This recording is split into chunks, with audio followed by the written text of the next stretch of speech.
दोस्तों बहुत बहुत स्वागत करता हूं आप सभी का।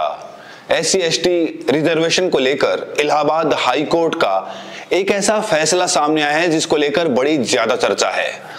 इस फैसले का लोग अपने अपने तरीके से व्याख्या कर रहे हैं, लेकिन इस फैसले से वो लोग खास तौर से खुश हैं जो SC समाज से आते हैं या जो अंबेडकरवादी हैं। कहा जा रहा है कि इलाहाबाद हाई कोर्ट के इस फैसले से अंबेडकरवादियों में खुशी की लहर है।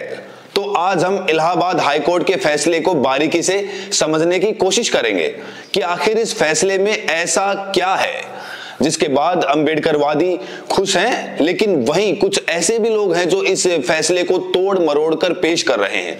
जो सत्ताधारी पार्टी के वकील हैं वो इस फैसले को किस चश्मे से देख रहे हैं वो भी आज हम आपको बताने की कोशिश करेंगे। आपको ये भी बता दें कि आजकल जो लोग बाबा साहेब से नफरत कर रहे हैं, जो लोग संविधान से नफरत कर रहे हैं, वो लोग ऑटोमेटिकली आरक्षण से नफरत ही कर रहे हैं। उन्हें आरक्षण बिल्कुल भी रास नहीं आता है। वो हमेशा आरक्षण की निंदा करते हैं, आरक्षण की बुराई करते रहते हैं। और ये वो लोग हैं जो इस देश को धार्मिक राष्ट्र बनाने का सपना देख रहे हैं। सबसे पहले दोस्तों आप इस बिग ब्रेकिंग पर नजर दौड़ा लीजिए।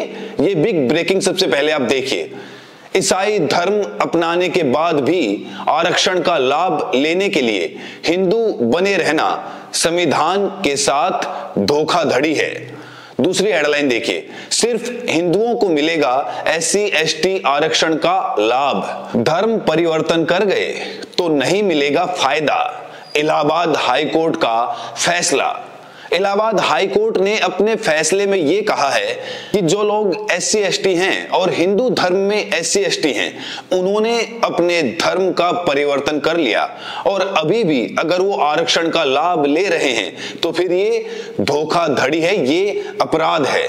इसको लेकर इलाहाबाद हाई कोर्ट ने सभी जिलों के जिला अधिकारियों को निर्देश दिया है कि धर्म बदल चुके हिंदुओं की ओर से ऐसे लाभ लिए जाने के मामले की 4 महीने में जांच करें और जांच के बाद आवश्यक कानूनी कार्रवाई की जाए। इसके साथ ही महाराजगंज के DM को विशेष रूप से निर्देश दिया गया है कि ईसाई धर्म अपना चुके व्यक्ति की ओर से खुद को हिंदू दिखाने के मामले की 3 महीने में जांच कर कार्रवाई की जाए। इलाहाबाद हाई कोर्ट ने अपने फैसले में हिंदू शब्द के लिए व्याख्या करने की कोशिश की है।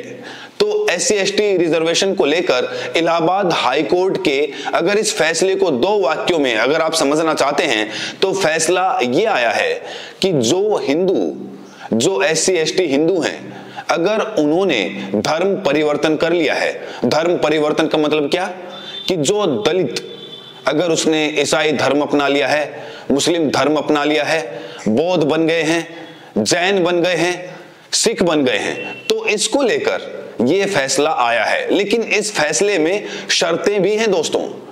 अगर कोई हिंदू दलित जिसे आरक्षण हासिल है, उसने मुस्लिम धर्म अपना लिया, ईसाई धर्म अपना लिया, तो उसका रिजर्वेशन खत्म हो जाएगा।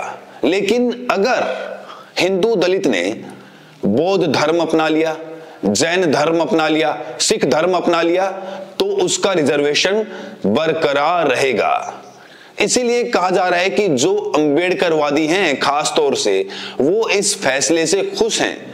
दोस्तों ये तो आप सभी को मालूम है कि संविधान के मूल निर्माता बाबा साहेब हैं और बाबा साहेब ने अपने आखिरी दौर में बौद्ध धर्म अपना लिया था। और आज देश में जितने भी अंबेडकरवादी हैं, जो भी अंबेडकर से मोहब्बत करते हैं, वो खुशी खुशी बौद्ध धर्म अपना रहे हैं। ना सिर्फ अपना रहे हैं बल्कि उसे धर्म के अनुसार अपना जीवन यापन भी कर रहे हैं। तो इसीलिए इलाहाबाद हाई कोर्ट के इस फैसले के बाद कहा जा रहा है कि जो अंबेडकरवादी हैं वो खुश हैं, क्योंकि जिन दलित हिंदुओं ने बौद्ध धर्म अपनाया है उनका रिजर्वेशन बरकरार रहेगा।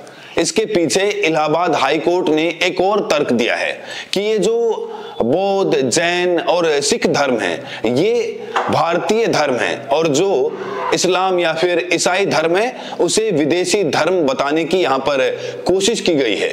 दोस्तों इस पूरे मामले को लेकर सुप्रीम कोर्ट के वकील अश्वनी उपाध्याय, जो कहीं ना कहीं सत्ताधारी पार्टी के लिए अक्सर वकालत करते रहे हैं और हमेशा ऐसी बात करते हैं जिससे कहीं ना कहीं एक विशेष समुदाय या समाज को दिक्कत आ जाती है।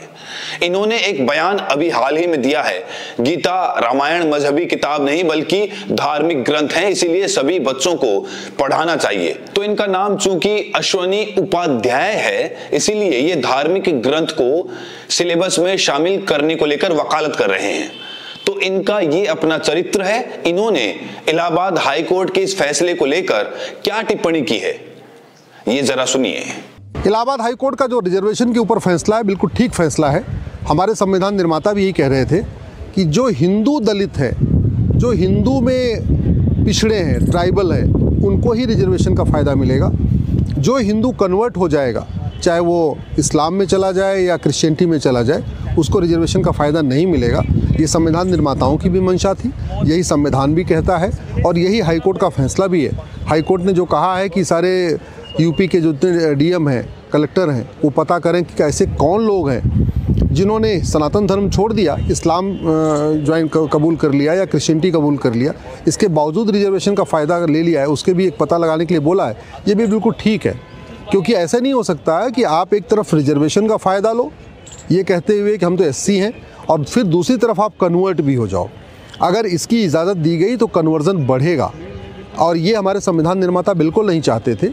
जो रिजर्वेशन का सिस्टम लाया गया था वो बहुत लिमिटेड समय के लिए लाया गया था, वो गरीबों के लिए लाया गया था, वो केवल और केवल हिंदुओं के लिए लाया गया था। हाँ, सनातन धर्म से कोई अगर बौद्ध में जा रहा है, वहाँ पे दलित है, तभी उसको फ़ायदा मिलेगा।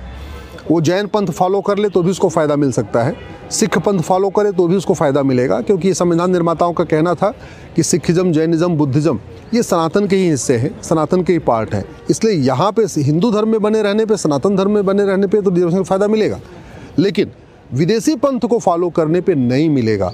उसका एक बड़ा कारण है कि जो जैनिज़्म, बुद्धिज़्म, सिखिज़म और हिंदुज़म की जो फिलॉसफी है वो विदेशी पंथ से बिल्कुल अलग है। तो सुना आपने, ये सुप्रीम कोर्ट के वकील हैं, इन्होंने साफ तौर से कहा है कि जिन दलित हिंदुओं ने बौद्ध धर्म अपनाया है उनका आरक्षण बरकरार रहेगा, जिन दलित हिंदुओं ने सिख या फिर जैन धर्म अपनाया है उनका आरक्षण यानी एससी जो आरक्षण है वो बरकरार रहेगा। दोस्तों, ये बहुत ऐतिहासिक फैसला है इलाहाबाद हाई कोर्ट का, क्योंकि देखिए अभी जो धर्मांतरण का मामला सामने आ रहा है, ये जो बौद्ध बन रहे हैं ज्यादातर दलित समाज के लोग होते हैं, एससी समाज के लोग होते हैं, इनका कोई धर्मांतरण नहीं कराता है, ये खुद बाबा साहेब से प्रेरित होकर बौद्ध बन रहे हैं। और इसीलिए इस फैसले के बाद कहीं ना कहीं जो अम्बेडकरवादी हैं, जो बौद्धिस्ट बनना चाहते हैं या फिर जो बौद्ध धर्म के प्रति अपनी सहानुभूति रखते हैं, उनके लिए ये फैसला कहीं ना कहीं पत्थर की मील साबित हो सकता है। वहीं अपने फैसले के दौरान हाई कोर्ट ने हिंदू शब्द की व्याख्या करने की कोशिश की। आप लोग भी सोचते होंगे कि हिंदू कौन है, किसे हिंदू कहा जाए, तो इसको लेकर कोर्ट ने हिंदू कौन है इसका स्पष्टीकरण दिया और कहा कि हिंदू सिख, बौद्ध, जैन, आर्य समाजी आदि हिंदू परंपरा के अंतर्गत आते हैं। जो व्यक्ति मुस्लिम, ईसाई, पारसी या यहूदी नहीं है वो हिंदू माना जाता है। एससी यानी शेड्यूल कास्ट की सुविधाएं केवल हिंदू यानी हिंदू से संबंधित जो धर्म है उनको ही दी जाती है। धर्म बदलने के बाद व्यक्ति इन लाभों का हकदार नहीं होगा। तो यहाँ हिंदू शब्द की व्याख्या करते हुए हाई कोर्ट ने साफ तौर से उसी तरफ इशारा किया है कि कोई दलित हिंदू बौद्ध धर्म अपना ले बाबा साहेब से प्रेरित होकर, तो उसका जो आरक्षण है वो बरकरार रहेगा। जाने अनजाने में ही सही दोस्तों, ये एक ऐतिहासिक फैसला निकल कर आया है। अब डर ये भी है कहीं इस फैसले को कोई चैलेंज ना कर दे कि भाई ये भी हटाओ, क्योंकि जो दलित समाज के लोग हैं वो तो बौद्ध धर्म अपना रहे हैं। हो सकता है आगे कोई इस पर संज्ञान ले। बहरहाल ये अभी का सबसे बड़ा और ऐतिहासिक फैसला माना जा रहा है। हाई कोर्ट ने ये फैसला ऐसे ही नहीं सुनाया। हाई कोर्ट ने सुप्रीम कोर्ट के एक फैसले का हवाला दिया है। सुप्रीम कोर्ट के सी सेलावरानी मामले का हवाला दिया है हाई कोर्ट ने कहा कि लाभ लेने के उद्देश्य से धर्मांतरण करना संविधान के साथ धोखा है। तो सुप्रीम कोर्ट के इस फैसले का जिक्र हो रहा है कि जो लोग लाभ लेने के उद्देश्य से धर्मांतरण कर रहे हैं या करा रहे हैं वो संविधान के साथ धोखा है। क्या ये सभी पर लागू होता है? दोस्तों, आजकल आप ये भी देखते होंगे कि जो लोग मुस्लिम से हिंदू बनते हैं तो उन्हें कहा जाता है कि भाई घर वापसी कर लिया, लेकिन अगर कोई हिंदू से मुस्लिम बनता है तो उसे धर्मांतरण की तरह लिया जाता है, उसके खिलाफ कार्रवाई भी होती है। इन मामलों पर कब लगाम लगेगी? क्योंकि कानून की नजर में तो सब बराबर है, चाहे हिंदू हो, चाहे मुस्लिम हो, चाहे सिख हो, चाहे जैन हो, पारसी हो, यहूदी हो, कोई भी हो, सब बराबर हैं। तो फिर अगर इस तरह की प्रैक्टिस चल रही है कि आप मुसलमान से किसी को हिंदू बना दो तो घर वापसी कहेंगे, और अगर इसका उल्टा हो जाए तो उसके खिलाफ कार्रवाई हो जाए, तो ये कहां का न्याय है? इस पर मुझे लगता है कि कोर्ट को संज्ञान लेना चाहिए। इसको लेकर भी एक गाइडलाइन कम से कम होनी चाहिए, और ना सिर्फ गाइडलाइन बननी चाहिए बल्कि उसका सख्ती से पालन भी होना चाहिए। बहरहाल दोस्तों, इस वीडियो में इतना ही। हाई कोर्ट के इस फैसले को आप कैसे देख रहे हैं? हाई कोर्ट के इस फैसले से आप लोग कितने संतुष्ट हैं? राय जरूर दें, और साथ में ये भी बताएं कि आपकी वीडियो देश के किस कोने से देख रहे हैं। बहुत बहुत शुक्रिया।